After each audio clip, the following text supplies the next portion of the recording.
গুয়াহাটিতে লাচিত বাহিনীর হেনস্থার চেষ্টা, পুলিশের মামলা শুভজিতের। প্রদেশ এনএসইউআই নেতা শুভজিৎ চক্রবর্তীকে গুয়াহাটিতে হেনস্থার চেষ্টা শৃঙ্খল চালিহা বাহিনীর।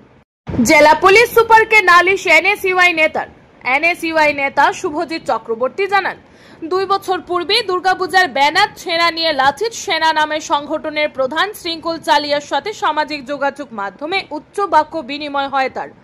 বিগত 16 জুলাই গুয়াহাটিতে রাহুল গান্ধীর জনসভায় উপস্থিত হওয়ার পর সামাজিক যোগাযোগ মাধ্যমে লাইভ দেখে লাচিত সেনার বিকাশ বড়ুয়া সহ অন্য কিছু যুবক বরাক রেসিডেন্সি নামের হোটেলে গিয়ে তল্লাশি চালায় এবং হোটেল ম্যানেজারকে শুভজিৎ আসলে খবর দেওয়ার জন্য বলে যায়। বৃহস্পতিবার এনএসইউআই নেতা শুভজিৎ চক্রবর্তী বলেন, জেলা পুলিশ সুপারের সাথে সাক্ষাৎ করে বরাক রেসিডেন্সি সিসিটিভি ফুটেজ দেখে ব্যবস্থা গ্রহণের আর্জি জানান। থেকে সুস্মিতা দাসের প্রতিবেদন। আপনারা সকলেই অবগত যে দুদিন আগে রাহুল গান্ধীজির প্রোগ্রাম ছিল ছয়গাঁওয়ে, যেখানে আমরা আসামের বিভিন্ন প্রান্ত থেকে তথাকথিতভাবে করিমগঞ্জ থেকেও আমরা এক প্রতিনিধি দল সেই প্রোগ্রামে গেছি। এবং আপনারা এটাও অবগত যে আজকের থেকে 2 বছর আগে পূজার সময় আমার ভ্যানার ছিঁড়া নিয়ে লাচিত সেনার সাথে আমার একটা মতবিনিময় হয়, আমার একটা মতবিরোধ হয়, যেটার সাথে শৃঙ্খল চালিয়ার সাথে আমার এনকাউন্টার ইস্যু হয়েছিল, বিকাশ বড়ুয়ার সাথে হয়েছিল। কিন্তু তারপরে এই ম্যাটারটা বন্ধ ছিল। কিন্তু আলটিমেটলি দেখা গেছে আমি যখন দিশপুর থেকে কামরূপ রুরালের উদ্দেশ্যে যখন আমি রওনা হয়েছিলাম, তখন আমি একটা লাইভ করেছিলাম ওয়াইল্ড ট্রাভেলিং। সেই সময় সেই লাইভের মধ্যে তাদের মধ্যে থেকেই একটা হয়তো বা কোনো অ্যাক্টিভিস্ট, বিশ্বজিৎ নাম, আমি দেখেছি লেখা আছে বিশ্বজিৎ, সে দেখেছে আমার স্টোরিটা, হয়তো বা সে দেখে সবাইকে ইনফরমেশন দিয়েছে যে the boy is in Guwahati. তারপর আমি জানা মতে 1:30টার সময় 16 তারিখে বিকাশ বড়ুয়া এবং তার সাথে আরো কিছু টিম তারা গিয়ে বরাক রেসিডেন্সিতে দিশপুরে, সেখানে যে ম্যানেজার রয়েছে রিসেপশনে, তাকে আমার নাম ধরে জিজ্ঞেস করেছে যে শুভজিৎ চক্রবর্তী বলি করিমগঞ্জের যে ল'ৰা, এইজন আপোনালোকৰ হোটেলত আছে না নাই।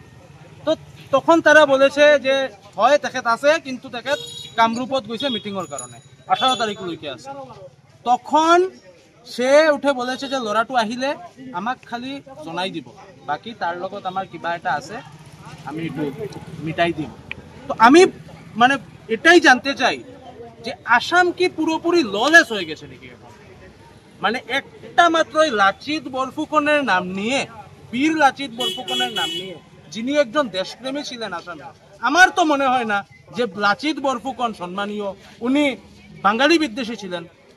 কাকে বলে যাওয়া হয়েছে? শৃঙ্খল চালিয়াকে বলে গিয়েছেন না বিকাশ বড়ুয়াকে বলে গিয়েছেন যে ওনারা বাঙালি বিদ্বেষী?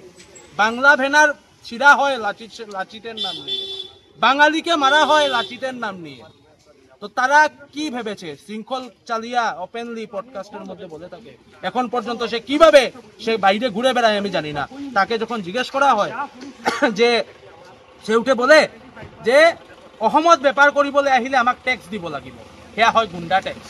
তারপরেও মুখ্যমন্ত্রীর চোখ কান খোলা রেখে ওনার চোখ বন্ধ কিসের জন্য?